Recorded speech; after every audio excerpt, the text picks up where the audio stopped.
Ok. Y describía la gota como enfermedad de personas opulentas por la ingesta de comidas copiosas, licores y por ser alumnos del quinto semestre por falta de ejercicio. Alejandro de Trales describe la existencia de la Hermodacti, modelo de Hermes, para el tratamiento de la gota. O sea, la colchicina deriva de la planta Colchicum autumnale. El uso de la colchicina al parecer fue fortuito, ya que se utilizó como purgante.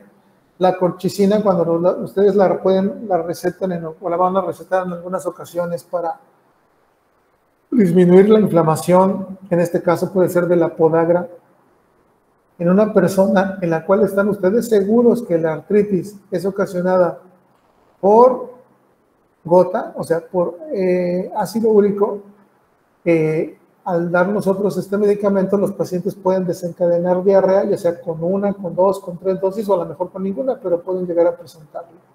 Entonces aquí nos refiere esta diapositiva que se utilizaba como purgante y posiblemente se empleó con este criterio imperante en la época, por el concepto relacionado por el exceso de flema. Luego, ¿qué pasó? ¿Cuál fue? Podemos definir en varias revoluciones la evolución de la reumatología. Y la primera revolución va a estar dada a finales del siglo XIX, ya que se logra sintetizar a partir de la corteza del sauce llorón químicamente por primera vez a la aspirina. Entonces ya saben que la aspirina es un derivado de la corteza del sauce. Un compuesto químico para controlar el dolor sin recurrir a los opioides, que son los opioides son los máximos potentes, los analgésicos más potentes que existen. Y sería el inicio de la medicina moderna a finales del siglo XIX. Durante el siglo XX se desarrollaron múltiples analgésicos antiinflamatorios no esteroideos. ¿Cómo? Pues como el diclofenaco, el naproxeno, el ketoprofeno, el ibuprofeno. ¿Sí? De aquí estamos viendo el desarrollo a lo largo de la historia de la analgesia y la toxicidad de los mismos. Vemos aquí que Hipócrates ya describe la planta del extracto del willow para las condiciones musculoesqueléticas. En 1989, la aspirina es sintetizada por primera vez. En 1938, 1950, hay evidencia endoscópica de que la aspirina causa daño en la mucosa gástrica y por lo tanto se tiene que buscar algunos otros antiinflamatorios no esteroideos o agentes analgésicos que puedan disminuir la presencia de la evidencia de úlceras o de gastritis en el estómago. Y a partir de los mediados de entre los 1950, 1970 al 82, hubo el desarrollo de muchos antiinflamatorios no esteroideos no selectivos. ¿Por qué se le llama no selectivos? Porque inhibían tanto la ciclooxigenasa tipo 1 como la tipo 2 y posteriormente a partir de 1992 hubo el descubrimiento de antiinflamatorios no esteroideos selectivos que bloqueaban la COX-2 como el meloxicam, el celecoxib, el etoricoxib.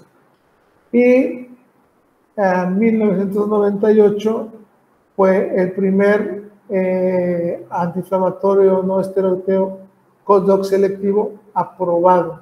1998, el desarrollo de si ven, de medicamentos analgésicos, no solamente para las enfermedades de dolor reumatológica, sino para todo tipo de dolor, pues empezó en épocas muy recientes, ¿no?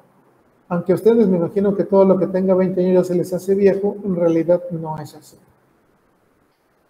Los esfuerzos de la ciencia en el control de las enfermedades reumáticas se concentraban en el control del dolor y en el diseño de medicamentos que usualmente se unían un antiinflamatorio con un antibiótico. De ahí salió las sales de oro, la sulfasalacina, la D-penicilamina y la cloroquina. El primer intento de usar oro fue en la tuberculosis. Y este médico Landé en 1927 refería que el oro tenía un efecto antiséptico en específico, y al usar la uroteoglucosa en 29 pacientes con endocarditis bacteriana y otros, al parecer, con fiebre, informó que las molestias articulares de los pacientes que trató fueron las que más tuvieron mejoría. O sea, no hubo tanto mejoría para la endocarditis bacteriana ni para las otras patologías, pero se dio cuenta que si tenían dolor articular estos pacientes, pues mejoraban mucho del dolor articular. En 1928, Jacques Forestier inicia el uso de la aurotiopropanolol sódico en el tratamiento de la artritis reumatoide. La doctora Nana Schwartz en 1930 emplea la sulfasalacina en el tratamiento de la poliartritis infecciosa. Los resultados excelentes en el control de la artritis reumatoide no son totalmente entendidos. De hecho, de uno de los medicamentos que nosotros damos cuando tratamos a los pacientes con artritis reumatoide puede ser la sulfasalacina. No están bien definidos cuáles sean sus mecanismos de acción, pero es una droga sintética modificadora de la enfermedad. La sulfasalacina es la unión de un antiinflamatorio como el ácido salicílico con un antibiótico como la sulfapirida. Y pues el ácido salicílico es un analgésico. La chinchona o quinona, en este caso de la quinina, la referencia más conocida es el uso de la corteza de quino, que data desde 1938, cuando la condesa de Chinchón, esposa del virrey de Perú, ¿ya se va a acabar? Ya, Vámonos está segundos. Sí, vámonos. doctor.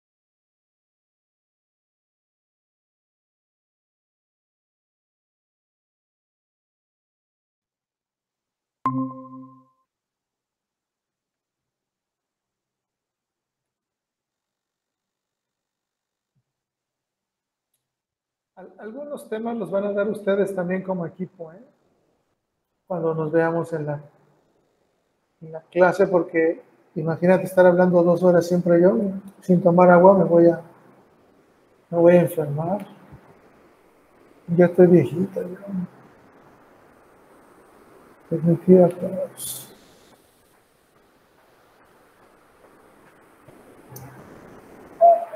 ¿Ya? ¿Estamos todos? Excelente. Compartir. ¿Hasta ahorita más o menos se entiende? ¿Ok? ¿Está muy aburrido? Es parte de la cultura médica que tienen que tener. Y para que entiendan de dónde vienen las especialidades que están estudiando, cómo se desarrollaron.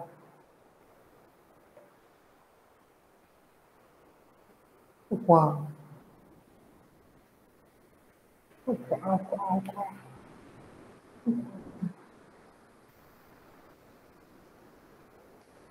Bueno, y entonces esta condesa, esposa del virrey, vio cómo trataban a los indígenas enfermos con esta corteza. ¿De qué los trataban? Pues del paludismo.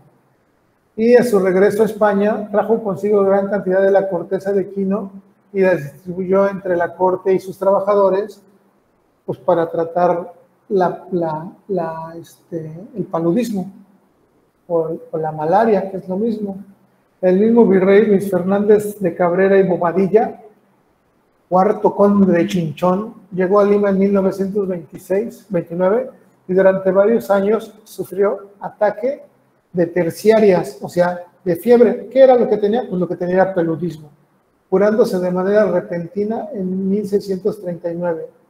En 1640 ya se utilizaba la quinina para curar la malaria. De hecho, también esta quinina, ahorita lo vamos a ver, fue sustituida por otros medicamentos sintéticos más eficientes como la quinacrina, la cloroquina y la primaquina. Ahorita nosotros utilizamos la cloroquina, pero principalmente la hidroxicloroquina, la cual damos a todos los pacientes que tienen lupus eritematoso sistémico, algunos pacientes con artritis reumatoide, principalmente de lupus, ya que se ha visto que no está bien entendido su mecanismo de acción, pero los protege contra enfermedades cardiovasculares y contra la reactivación del lupus. Durante la Segunda Guerra Mundial, los derivados de la quinina fueron utilizados para prevenir la malaria. O sea, en la Segunda Guerra Mundial, como andaban estos cuates allá en la selva, pues a todos les daban quinina para protegerlos contra las infecciones de la malaria. ¿Y qué creen que pasó? Pues resulta que muchos soldados que tenían inflamación articular por artritis reumatoide, por alguna otra proceso inflamatorio, pero principalmente por artritis reumatoide, y aquellos que tenían lupus manifestado por erupciones en la piel, mejoraban, o sea, les daban la quinina para protegerlos contra la malaria, para que no se infectaran durante la guerra, pero resulta que estos cuates mejoraban de las lesiones dérmicas del lupus y mejoraban de la inflamación articular. Y luego en los años 40 viene la segunda revolución en la reumatología. Hay una explosión de conocimientos y se logra describir el factor reumatoide y las células LE que en ese tiempo se utilizaban para diagnosticar el lupus. El factor reumatoide para diagnosticar artritis reumatoide. Cabe mencionar desde ahorita, aunque lo vamos a mencionar posteriormente, que el factor reumatoide no es un medicamento para diagnosticar, no es un estudio de laboratorio para diagnosticar artritis reumatoide. Es un estudio de laboratorio que utilizamos los reumatólogos como factor pronóstico. Si yo reviso un paciente y clínicamente pienso en el interrogatorio y en la exploración que lo que tiene es artritis reumatoide, si el factor reumatoide me sale positivo, ya sé que esa persona va a tener una enfermedad de peor pronóstico y por lo tanto tengo que ver que pueda tener manifestaciones extraarticulares o sé que no va a ser de fácil control, a diferencia de una persona que yo veo y le diagnostico clínicamente artritis reumatoide y tiene el factor reumatoide negativo.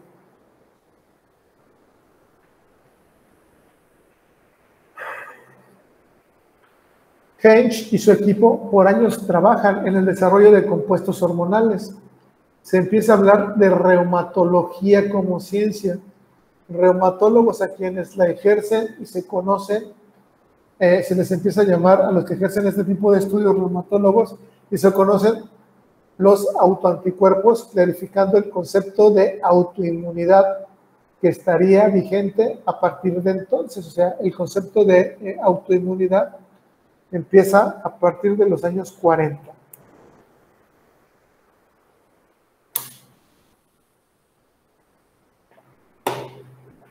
Y aquí vemos más o menos lo mismo que acabo de decir.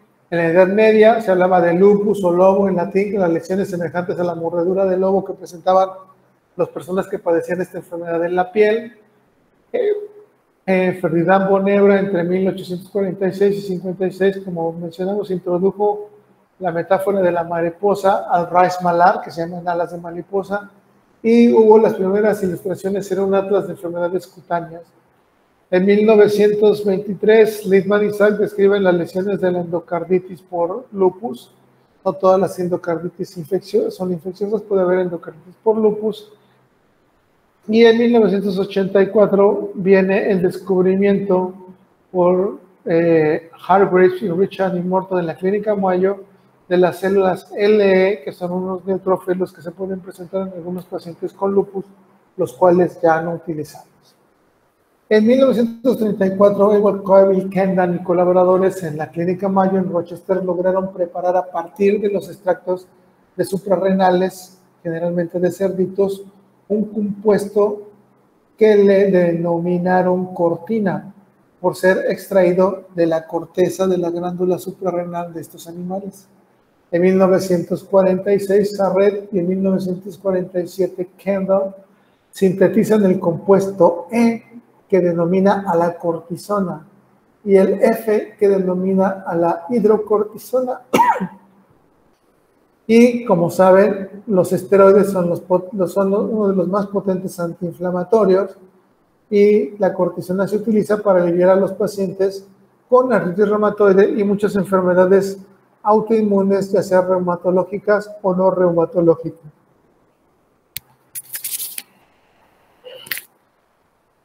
George Herbert Hitching trabajó sobre el metabolismo de los ácidos nucleicos con el fin de encontrar diferencias en el metabolismo de las células tumorales y las normales, así como entre bacterias y virus. Y a este cuate le dieron el Premio Nobel de Fisiología y Medicina, que compartió con James Black y Gertrude Elliott por el descubrimiento de importantes principios en el tratamiento con fármacos, especialmente en el campo del tratamiento del cáncer con las quimioterapias.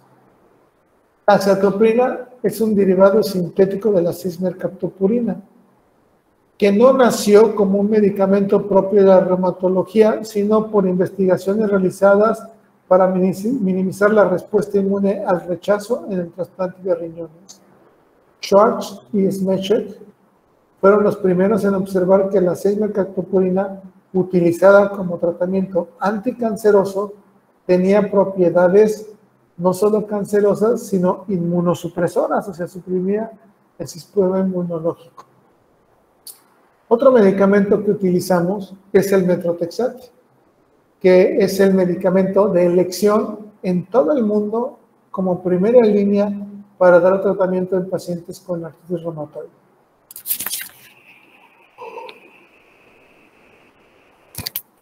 Es un antimetabolito del ácido fólico que fue creado para el tratamiento del cáncer y actualmente es el tratamiento básico en la artritis reumatoide. En 1949, Farmer comenzó con su uso para el cáncer basándose en que las células tumorales se dividían rápidamente y necesitaban folatos para su crecimiento. Entonces él dedujo, si se dividen rápidamente y todas las células de rápido recambio requieren folatos, pues entonces vamos a darle un antimetabolito del ácido fólico. Y se empezó a utilizar el Methotrexate. Perdón.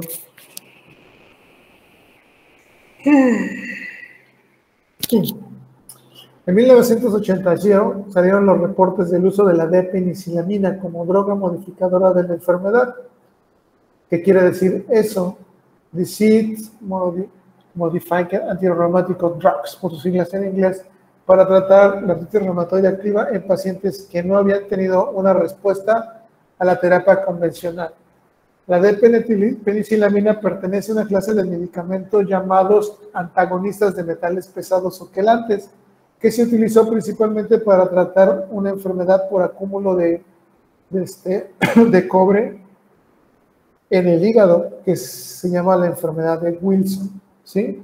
Y ocasionando que salga a través de la orina el cobre, o también se utiliza en la cistinura uniéndose a la cistina. Lo quela y entonces ya se puede salir. El primer medicamento diseñado ex profeso para tratar la artritis reumatoide fue la leflunomida en la época de los 90. Este es el último de las drogas modificadoras de las enfermedades no biológicos. En su aprobación se incluye la evaluación de calidad de vida como un criterio de la FDA, que sería el equivalente a la Secretaría de Hacienda, a la Secretaría de Salud Pública, la Secretaría de Salud de México, que sería la Food and Drug Administration. La leflunomida se registra en Estados Unidos en octubre de 1998, o sea, es jovencita esta droga, y a partir de ello se expandió en el resto del mundo como tratamiento oficial de la artritis reumatoide y en otras enfermedades reumáticas. Desafortunadamente, poco después de que sale la leflunomida, empieza el auge de la siguiente explosión, que es la terapia biológica, ¿sí? Que sería la tercera revolución con el pensamiento T2T o Trade to Target. ¿Qué quiere decir eso? Que se van a dar tratamientos específicos dirigidos a blancos específicos. Aquí lo que estamos ya haciendo es dando tratamientos que van específicamente contra citocinas, ¿sí? Ya no contra tejidos en general, con producción de anticuerpos monoclonales que bloquean citocinas o bloquean los receptores para activar las células T o las células B, y estas citoquinas y estas células T pues pueden dañar el cerebro, la piel, el corazón, los pulmones, los riñones, en las diferentes enfermedades autoinmunes. A fines del siglo XX aparecen los medicamentos biológicos que son obtenidos a partir de microorganismos, sangre u otros tejidos. Por eso se llama tratamientos o terapias biológicas, porque son obtenidos, producidos por otros microorganismos como bacterias, por la sangre o por otros tejidos.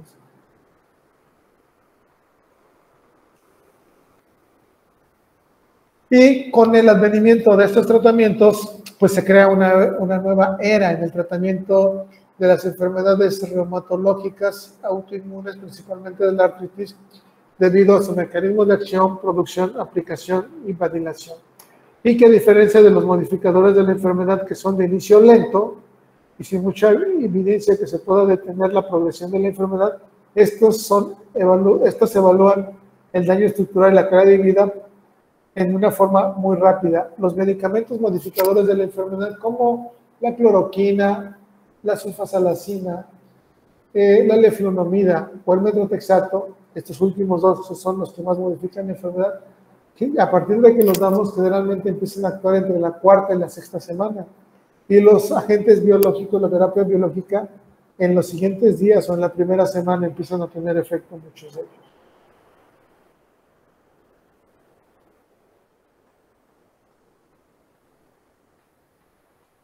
Y después de estar hablando de cosas que sucedieron antes de Cristo, de cómo la colchicina viene de una plantita, de cómo se empezó a conocer las enfermedades reumatológicas a través de la descripción de la gota, y de cómo mejoraban en una forma por serendipia, con tratamientos que estaban diseñados para otras enfermedades, los pacientes con enfermedades reumáticas, llegamos a la medicina del siglo XXI. Y aquí vemos diferentes tratamientos que van sobre citocinas, sobre receptores específicos para disminuir la inflamación o mejorar las enfermedades autoinmunes.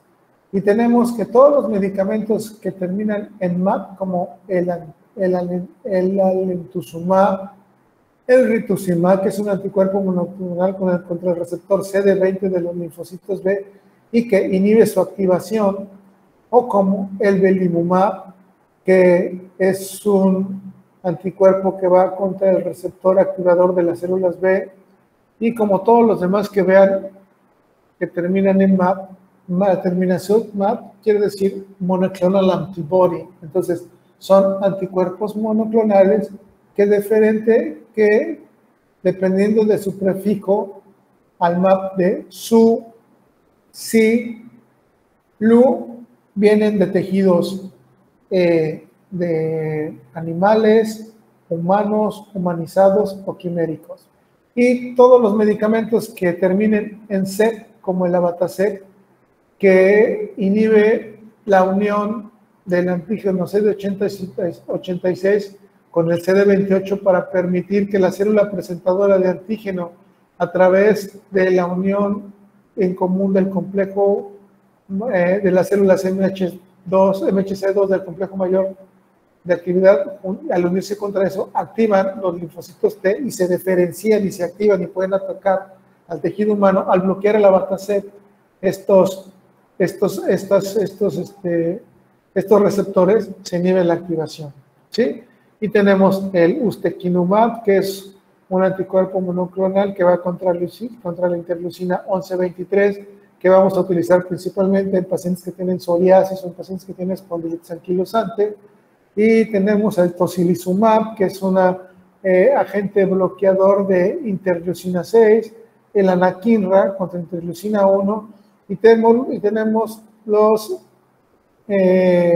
anticuerpos monoclonales bloqueadores del factor de necrosis tumoral alfa como el adalimumab, el certolizumab, el etanercept, el golimumab y el infliximab. ¿Sí? Y aquí vemos toda la forma en la cual se activan los linfocitos T y se empiezan a diferenciar la comunicación que existe después de que una célula TCD4 se activa, que se transforma en célula TH1 y que a través de la interleucina 12-23 activa la interleucina 17 y que estos a tu vez activan los fibroblastos y que a tu vez los neutrófilos al producir interleucina 6, interleucina y factor TNF a partir de macrófagos son capaces de activar los prosteoclastos a transformarlos en osteoclastos y producir resorción ósea y producir también inflamación en las articulaciones, activando los fibroblastos y activando los neutrófilos y produciendo estas sustancias proinflamatorias que destruyen la membrana sinovial del cartílago, o a través de estos tratamientos que al inhibir la activación de las células B se inhibe la producción de anticuerpos en enfermedades como en el lupus y también en otro tipo de patologías. ¿Cómo se produce un fármaco biológico? Bueno, pues primero hay un gen que sintetiza la proteína X, ¿sí? A este gen que sintetiza esta proteína se le pone un vector. Este gen insertado al vector va al núcleo de alguna célula animal o humana o quimérica y va a producir en la célula, en otra célula, una expresión de una proteína, ¿sí? Este núcleo produce esta proteína y esta proteína se le hace una extracción y purificación. Y entonces esta proteína ya purificada es el principio activo del fármaco biológico, ¿sí? Se hace cuenta que un ratoncito le ponen un interleucina, factor microestimular alfa, se le pone con un vector, se empiezan a producir los anticuerpos y ya posteriormente se purifican y se extraen. Entonces, en la historia reciente, en 1982, la FDA aprueba la primera insulina humana producida por bacterias genéticamente modificadas, y este es el primer medicamento biológico porque las bacterias de la Escherichia coli sintetizan la insulina y es la que podemos utilizar a los pacientes que tienen diabetes. En 1984 se descubre el factor estimulador de colonias macrófago. En 1986 se produce la primera vacuna recombinante humana contra el virus de la hepatitis B. En 1987 se descubre el factor estimulador de colonias granulocito macrófago. En 1997 se produce el primer anticuerpo monoclonal aprobado por la FDA para el tratamiento de algunas enfermedades autoinmunes como la artritis reumatoide o el lupus reumatoide, que es el rituximab, que ya lo vimos, que es un anticuerpo monoclonal, juega contra el receptor CD20 de la célula B para que disminuya la producción de anticuerpos.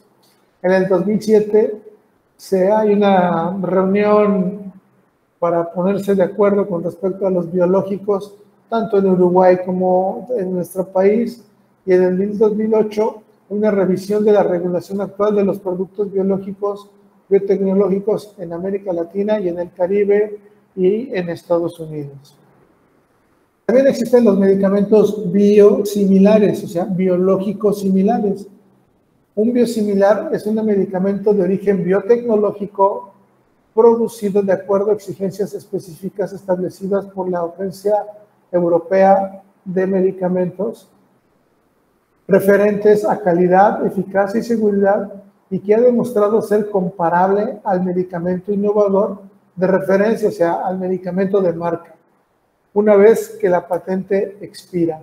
Y aquí tenemos pues, diferentes principios activos de medicamentos biológicos que nos van a ayudar a mejorar, ¿no? En este caso tenemos epoyetina alfa, la epoyetina Z, que son eritropoyetinas que van a ir al riñón y que van a producir la estimulación de la producción de eritropoyetina, y van a estimular, perdón, la médula ósea para mejorar aquellos pacientes que tienen anemia, como en el caso de la insuficiencia renal. La insuficiencia renal, el paciente por la hipoxia crónica que tiene el riñón por la falta de flujo, porque ya no funciona, disminuye la producción de eritropoyetina, por lo tanto le tenemos que dar eritropoyetina exógena para que esta supla la función, vaya a la médula ósea y se produzca los eritrocitos. En el caso del etanercept, como mencionamos anteriormente, todo lo que termina en CEP son anticuerpos contra receptores y podemos utilizarlo para la artritis reumatoide, la espolitis anquilosante y la psoriasis. El filgrastim, que es el Neupogen, que es un estimulante de la producción de los neutrófilos en el caso de los pacientes que por alguna razón tienen neutropenia inducida por quimioterapia o por alguna otra causa. Tenemos el infliximab, que es un anti-TNF que podemos utilizar en la enfermedad de Crohn, en la artritis reumatoide, en la espolitis anquilosante, en la psoriasis, en la colitis ulcerativa crónica en específica. La insulina, como lo mencionamos anteriormente, ahí bueno, ya vamos a terminar.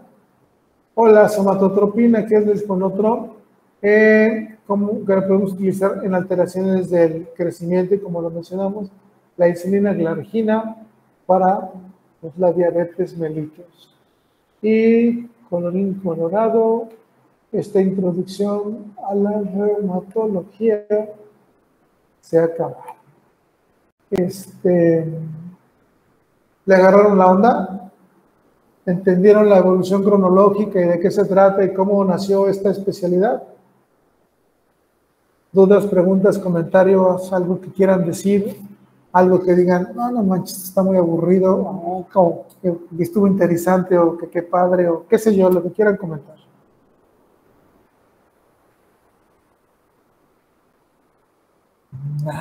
Pues a mí me gustó el inicio. Creo que fue la parte en la que más le agarré la onda, como que empecé a seguir el hilo, pero después la parte en la que empezamos a hablar como un poco de los tratamientos de los diferentes medicamentos, ahí fue como de, ajá, sí me acuerdo de algunos, pero después como que perdí el hilo y al final medio lo retomé, pero pues estuvo bien. No, un poco pesadito.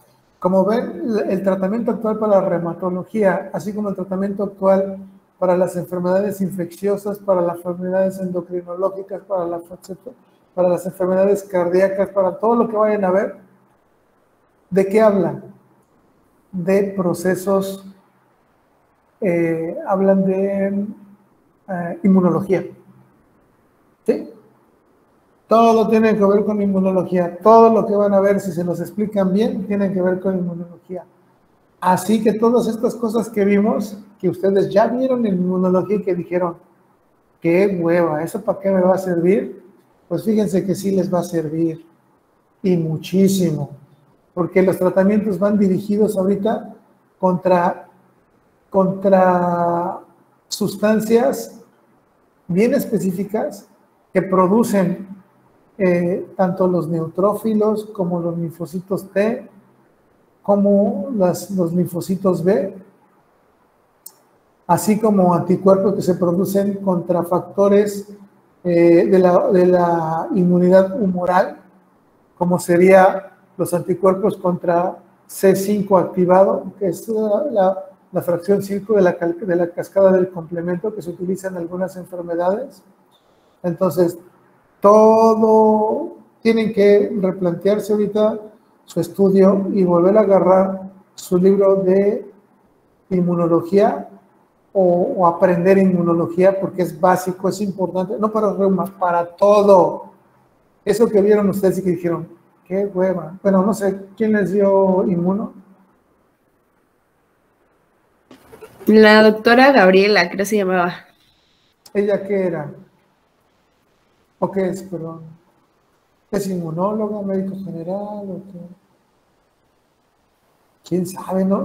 Es que, es que de hecho, maestros, ¿verdad? bueno, yo al menos no me acuerdo porque nada más tuvimos una clase con ella de presentación y fue así muy, muy rápido y después ya solamente eran mapas y ya nunca, o sea, nunca nos vimos. Ok. Eso es lo Ajá, solo nos dejaba hacer mapas de los capítulos del libro y ya. No nos eso es enseñó. lo que se gana. A ver, ¿quién de ustedes estudió en el Marymount? ¿Alguno? ¿Nadie? ¿Alguno de ustedes estudió en el Williams o en el London? ¿No? ¿No? ¿Ninguno es FIFI? Es que el libro que ocupaba la doctora era el Cubi. El Cubi es muy bueno, pero hay que leerlo, hay que aprendérselo, es un muy buen libro. Pero pues ustedes, ¿cuáles son las mejores escuelas de medicina del país? La Panamericana. Tec de Monterrey. UNAM. La UNAM no. Bueno, es que en la UNAM va el más burro y el más listo. O sea, va todo. Pero El en la Poli Panamericana, también en es bueno. Monterrey, ¿el cuál? UAM, WAP. La UAG, ¿no? También. No, La UAP. no, chavos, miren. La Panamericana, la Universidad de las Américas, el TEC de Monterrey, La Salle, la Universidad Autónoma de Nuevo León, las universidades de Monterrey, la Universidad de San Luis, La de Querétaro, San Luis. la de Querétaro, esas universidades. Pero, ¿por qué? ¿Por qué son las mejores?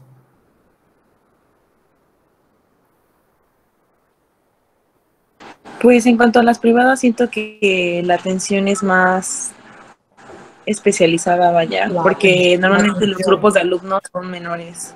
Ah, ok. ¿Alguien Y tiene también, tiene también otra idea? aparte el estudio propio, ¿no? Vaya. ¿Pero de qué depende el estudio propio, Amanda? Pues supongo que de nuestras ganas de querer aprender, básicamente. Todos ustedes tienen ganas, ¿o no? Una cosa es tener ganas y otra cosa es hacer. Pero ahora, ¿por qué esas escuelas son las mejores?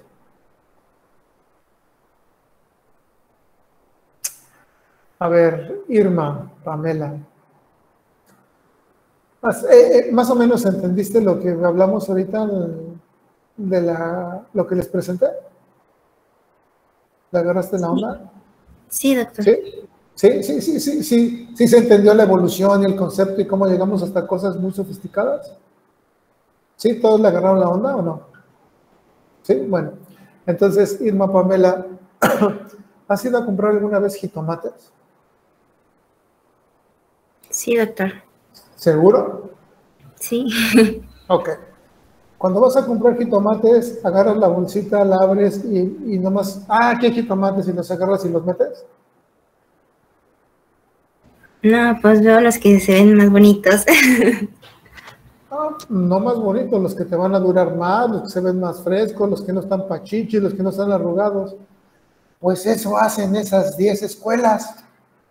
Escogen sus jitomates bien. Si yo me voy a quedar con jitomates, tengo que escoger los mejores jitomates. Esa es la diferencia. Por eso son las mejores escuelas. ¿Cómo te va a salir la salsa, Jimena? Si agarras y abres, Jimena Benet, si agarras nada más la bolsa, la abres y agarras los jitomates y los echas, o si agarras tus jitomates y los escoges. ¿Cómo te va a salir mejor la salsa? Si los escoges. Es Y exactamente los lo lavas. mismo. Esa es la clave de esas escuelas. Escogen sus jitomates y escogen a los mejores jitomates.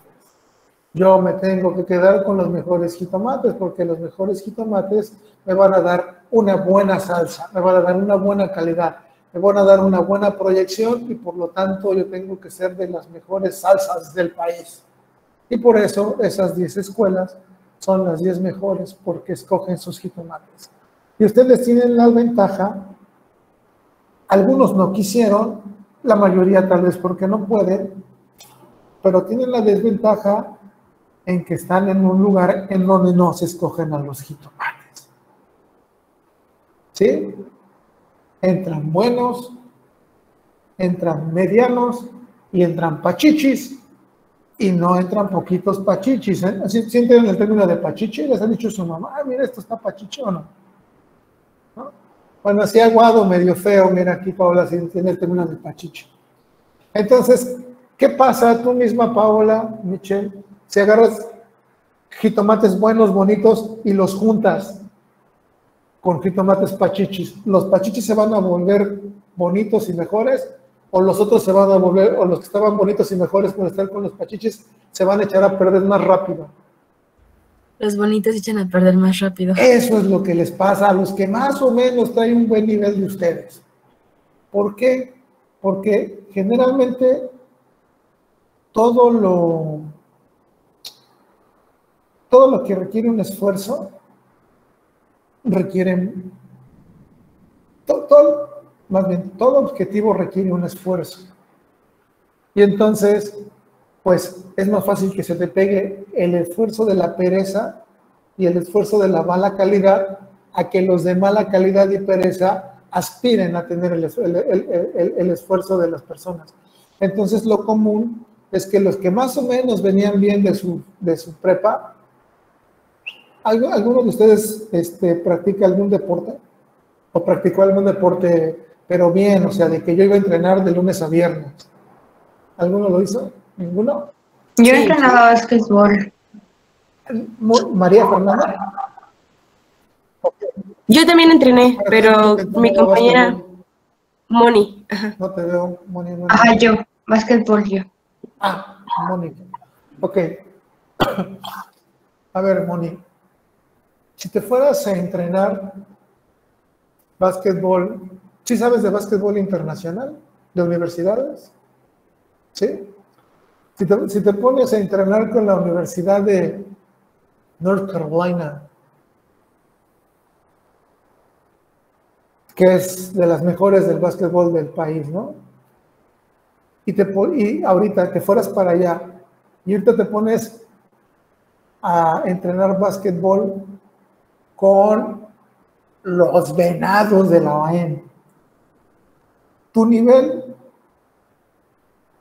subiría o bajaría si entrenaras en la UAM. Pues bajaría, porque no es el mismo entrenamiento o ritmo que traen los venados a la universidad más preparada. Bueno, respectivamente. Ok, exactamente. Pasa lo mismo con ustedes. Los que traían un poquito más de rendimiento, aunque trajeran buen rendimiento, ¿tú, Nael, también qué practicabas? Judo. Judo. Bueno, es un deporte individual, pero también, también lo mismo, ¿no? Si entrenas con el Comité Olímpico Mexicano, bueno, con los de aquí, pues tu nivel, a diferencia que, pues en el dojo Mi Alegría, ¿no? Pues serías el mejor de ahí, pero cuando sales a competir, te van a destrozar. Es lo mismo que les va a pasar a ustedes cuando salgan de aquí. Los van a destrozar.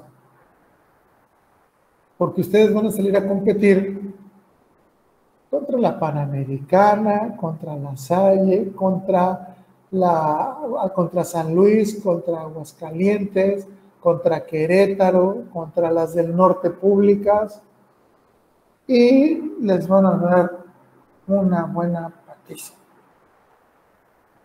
si no se ponen las pilas. Ya perdieron 4 semestres de ponerse las pilas. No pierdan lo que les resta. Todavía están a tiempo. Si ustedes quieren más o menos salir preparados en medicina, a pesar de estar en donde están, a lo mejor ustedes pueden pensar que están en un excelente lugar. Déjenme decirles que no es verdad. No están en un, digo, la universidad está como en el lugar 25 o 30, como de 80. No está mal, pero no sé ustedes, yo siempre quiero ser el primero o de los primeros. Porque cuando tienes una competencia, sí se saben el cuentito, fábula, como se le diga, del rey que iba a dar a casar a su hija con el que aventara la piedra y que lograra cruzar un río, ¿no? Entonces el rey lanzó una convocatoria para que el que lanzara la piedra y que cruzara el río, ese iba a ser el que se casara con su hija. Y entonces casi todos los mozos salían y lanzaban la piedra todo el día, ¿no? Así estaban lanzando la piedra, tratando de llegar. Y había uno que no lo hacía. Ese salía en la noche. Y decían que estaba loco, porque le quería pegar a la luna. Y todas las noches salía y le tiraba piedras a la luna. El día de la competencia, ¿quién creen que ganó? El que le tiraba a la luna. Porque su meta no era el río, su meta era pegarle a la luna. Cuando tuvo que cruzar el río con la piedra, pues se le hizo poquito. Entonces, ustedes deben prepararse para tener la meta más alta, porque van a hacerlo de aquí a aquí, pero tienen que tirarle hasta aquí, para que cuando lleguen a la meta, a lo mejor lleguen aquí. Tal vez no lleguen hasta acá, por más que le tiren, pero a lo mejor van a llegar aquí, o van a llegar acá. ¿Sí?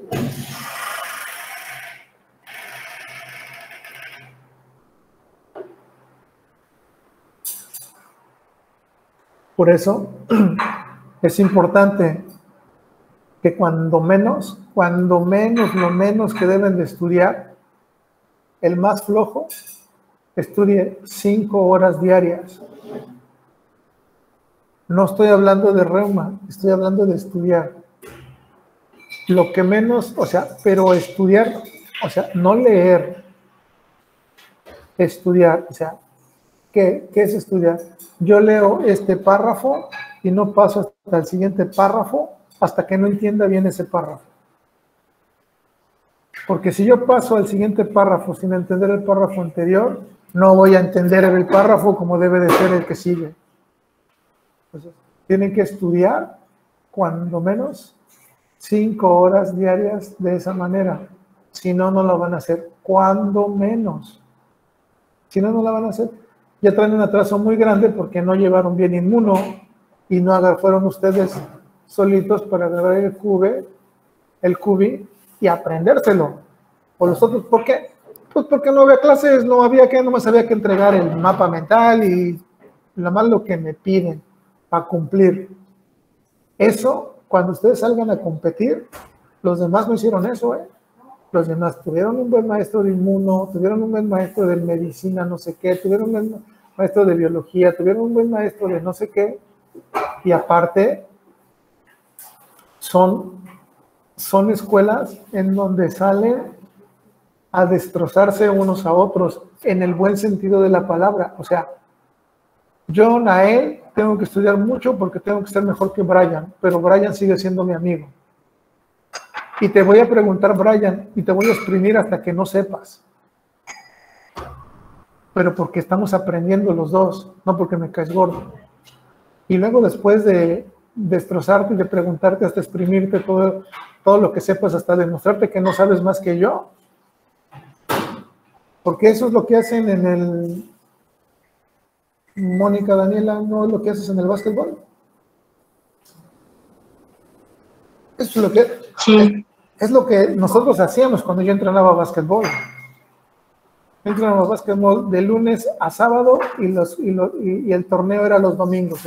Lunes, martes, miércoles, jueves, viernes, sábado era entrenar. Todos los días en la tarde, el sábado en la mañana se preparaba el partido el sábado y el domingo jugabas en el torneo. No sé qué torneo jugabas. Es uno que no tiene mucho tiempo, es el torneo de Emiliano Zapata. Ah, ok. Yo jugaba en el del CIVAC, pero cuando el del CIVAC Ok. era de un buen nivel. Grande. Ujú. Sí, era muy grande. Sí, entonces, y el entrenamiento era a deshacerte, o sea, y así debe ser igualito su entrenamiento aquí, su entrenamiento intelectual, a juntarse, bueno, vamos a vernos en el video, vamos a preguntarnos, porque tienen que salir bien preparados. ¿Por qué me interesa que salgan bien preparados?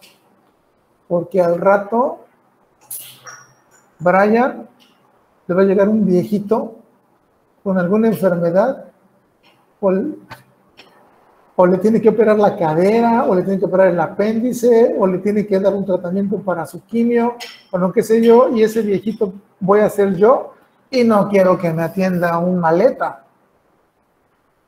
Yo quiero que me atienda alguien que respete, que cuando menos tenga los mínimos conocimientos que yo tengo.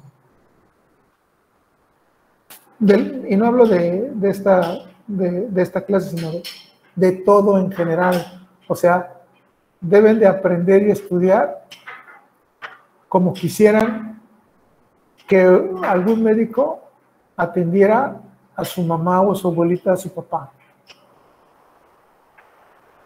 Así tienen que tratar de ser, como ese médico que quisieran que atendiera a alguien de su familia. O como quisieras, Aileen, creo que hay 2 hombres nada más, ¿verdad? Ah, no, 3 con Brandon. ¿Cómo quisieras que atendieran a tu mamá, Aileen? Pues sí, ¿La llevarías con cualquier doctor? no, con alguien que sí sepa y que pues tenga la experiencia. Ok. Deja la experiencia. Bueno, que tenga los conocimientos. Que tenga los conocimientos. Experiencia, debe uno tener experiencia, pero uno tiene que tener conocimientos. Uno debe tener conocimientos. Y para tener buenos conocimientos futuros, ustedes tienen que estar muchos en biología celular, bioestadística, inmunología y fisiología. Y de ahí esas son las bases para entender bien todo lo demás.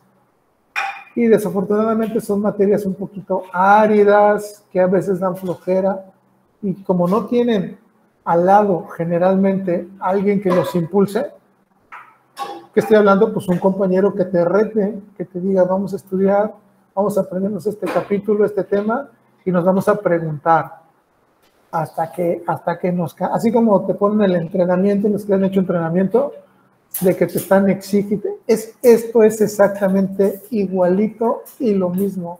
Si ustedes 2, Mael y Mónica, no están ejerciendo su estudio como si estuvieran ejerciendo su entrenamiento, no están haciendo lo que deben de hacer, y ustedes 2 ya saben lo que se tiene que hacer para tener éxito. Y también tiene que haber liderazgo. ¿Sí? En un grupo tiene que haber liderazgo. Y no necesariamente tiene que ser el jefe del grupo el líder. O sea, a ver, vamos a organizar, porque entre más se hagan ustedes mejores todos, más van a aprender, más oportunidades van a saber, y mejor van a poder entender las patologías y tratar a sus pacientes y a sus familias. Porque ahorita ustedes son el orgullo de la familia, ustedes son los doctores, ¿no? Y los andan presumiendo por todos lados. Y pues hay que retribuir a ese orgullo que sienten su familia por ustedes, estudiando, teniendo un buen conocimiento, teniendo una buena preparación. Yo sé también que les ha tocado muchos maestros y que les van a tocar muchos profesores que a lo mejor no están bien preparados, pero ustedes tienen la obligación de estudiar y hacer que nosotros estudiemos, para que ustedes, obligándonos a nosotros a estudiar, podemos hacerlos mejores nosotros y hacerlos mejores a ustedes. Porque si ustedes no dan batalla, pues pues uno se la lleva también porque uno tiene cosas más importantes que hacer que dar clase. Muchos de sus maestros, muchísimos, una gran mayoría, damos clases por gusto. ¿Sí? Yo doy clases por gusto. Yo pierdo cosas que hacer, pierdo tiempo, pierdo dinero por venir, por preparar y por darles las clases a ustedes. Estas 2 horas que estoy perdiendo, bueno, que estoy invirtiendo en darles clases a ustedes para que sean buenos médicos, estas 2 horas yo estoy perdiendo ingresos. Entonces, no es justo que nosotros hagamos ese esfuerzo y que ustedes no sean recíprocos cuando nosotros les preguntamos y ustedes no responden o no sepan. Es muy frustrante y desgastante. Entonces, nosotros podemos estar haciendo otras cosas más provechosas para nosotros que estarles dando clase. Pero como nos gusta enseñar a la mayoría, lo hacemos por algo por gusto. Pero también te da más gusto cuando le enseñas a alguien que pone su empeño y que trata de ser mejor. ¿Sí? ¿Dudas, preguntas, algún comentario? Pueden preguntarme de lo que quieran.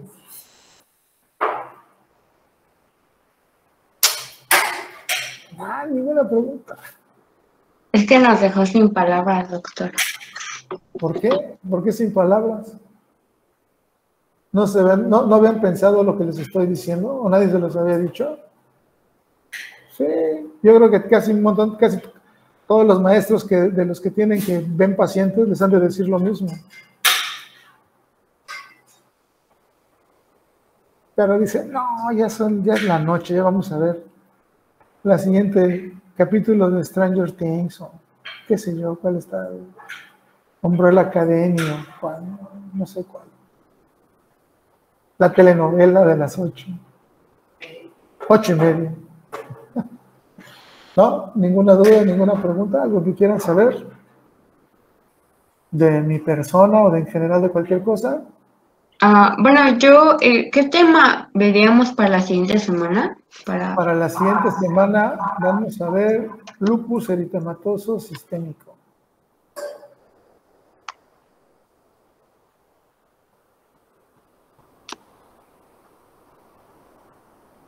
Porque es uno de los temas más grandes, es uno de los temas más bonitos, es muy complejo y en realidad la bibliografía que les estoy dando es una embarrada, ¿eh? O sea, lo que viene en ese libro es un manual, no es un tratado. Y lo que viene en el Harrison es una embarradita de lo que son cada uno de los temas de reumatología, porque el libro de texto sería el Kelly Reumatología, que es de 4,000 y cachito de páginas. Eso es demasiado para ustedes. Entonces, con que sepan bien lo que viene en el Harrison y lo que viene en el manual, más algunas cosas que yo les diré, eso sería importante para que aprendamos. ¿Sabes? ¿Dudas, preguntas, comentarios? ¿Nada más? ¿La próxima sesión también será en línea? Claro que no, va a ser en la clase. ¿Sale? Bueno, yo espero ya estar allá porque miren, les voy a decir una cosa, así como les pasó en Inmuno, no tuvieron casi clases. Y imagino que en algunas otras va a pasar eso. Les pasó también lo mismo. Conmigo eso no va a pasar. A lo mejor les voy a decir, chavos, no voy a ir, pero la clase va a ser así. Yo siempre voy a tratar de... Es más, si por alguna razón se pierden, a mí me gusta hasta reponer las clases. Ya depende de ustedes, porque yo les digo, bueno, nos podemos ver el sábado. El sábado, el domingo. El domingo, no hay nada más importante en su vida que estudiar esto. Ahorita no es tiempo de fiestas, no es tiempo de ir de hacer otra cosa. Hacer ejercicio, comer bien, dormir, tener novio, pareja, lo que sea también, hacer una vida. Pero fiestas, echar desmadres, eso no es tiempo ahorita. Eso Eso viene después. O sea, los disfrutes de la vida vienen después. Yo sé lo que les estoy diciendo. Ahorita es momento de estudiar. Ahorita es momento de echarle todas las ganas a esto. No debe de haber ninguna cosa más importante que esto. Nada de que el jueves con mis cuates y el viernes y que el sábado no pierdan el tiempo en eso. No es un momento para eso en este momento. Los disfrutes de la vida vienen después. ¿Qué te gustaría disfrutar de la vida, Lisandro? Así, un sueño guajiro que tengas, que te gustaría en un futuro cuando seas grande. Viajar. ¿A dónde? A las mayores partes. ¿Tú, Nael? Son dos. Es uno, ir al campamento base del Everest en Nepal. Ajá. Ese es uno de mis sueños. Tenía otro, pero... Lanita, ¿verdad? Sí, ya más o menos vi el viaje en cuanto está como el tal cual, el viaje en 26,000, 27,000. Pero eso es una vez en la vida y lo puedes hacer. Ajá, 27,000. Otra cosa que quieras tener, porque Lisandro dice, pues viajar y viajar, o sea, no nomás va a ir una vez, o sea, no nomás viajar, tú dices, ya quiero subir 15,000 veces al Everest, pues ok, tienes que trabajar bastante. Uh-huh. Pero Lisandro dice viajar, para viajar mucho constantemente se requiere poder hacerlo y tener insumos, ¿no? Uh-huh. Mónica. Pues también viajar mucho, quiero conocer muchos lugares. Eso viene después. Algo importante también que deben de tener en mente es que me imagino que les ha de gustar tener una buena casa, tener un bonito coche, llevar a sus hijos a las mejores escuelas, ¿o no?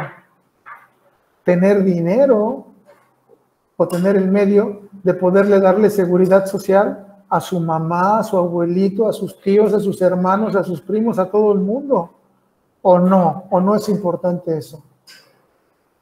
Eso es lo más importante. Desafortunadamente para eso se necesita, ¿qué se necesita? ¿Qué dijiste, Lisandro? ¿Y de dónde va a salir eso? ¿De dónde crees que vaya a salir tu dinero en el futuro, Lisandro?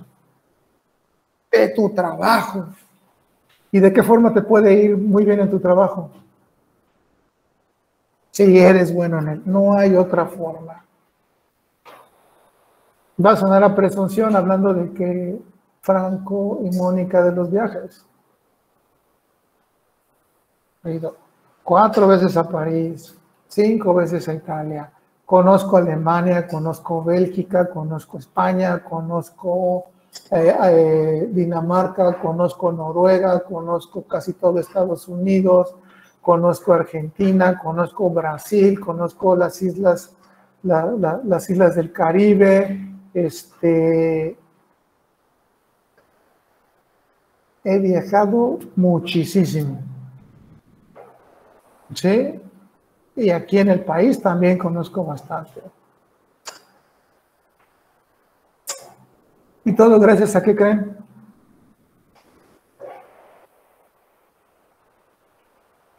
¿A que estudió cuando debía estudiar? Exactamente. ¿Y saben que más del 70% de esos viajes yo no los pagué? Todos me los pagaron. Inclusive a mí y a mi familia, algunos. Todo por la medicina y todo por haberle dedicado el tiempo que tenía que dedicarle a lo que tenía que dedicar. Estoy hablando de viajes porque hablaron de viajes. Si alguien habla de otra cosa, a lo mejor puedo decir que también. Sí, pero pues yo les pregunté a dos y por eso les pregunté, ¿cuál fue su sueño más guajiro? ¿Sí? Imagínense estar cenando en el piso 95 de la Torre Hancock en Chicago, viendo las nubes por abajo de tu mesa. Está bonito, bueno, son cosas que a mí me gustaba y yo tenía como sueños, ¿no? No la Torre Hankook, sino subir en un rascacielos, en un restaurante, en un rascacielos, ver las nubes, el horizonte, y dentro de muchas cosas que yo soñé y que todas las he cumplido hasta ahorita, pero todas tienen que ver con dedicarse a lo que uno se tiene que dedicar cuando se tiene que dedicar. Y el tiempo de ustedes ahorita es estudiar, estudiar, estudiar, estudiar, porque toda la recompensa viene después. Y ya no les echo más choro, ya se va a acabar esto. ¿Alguna otra duda o pregunta? ¿No? Nos vemos el miércoles. Buenas noches. Nos vemos, doctor. Buenas noches. Hasta luego, buenas noches. Luego. Mucho gusto. Hasta luego.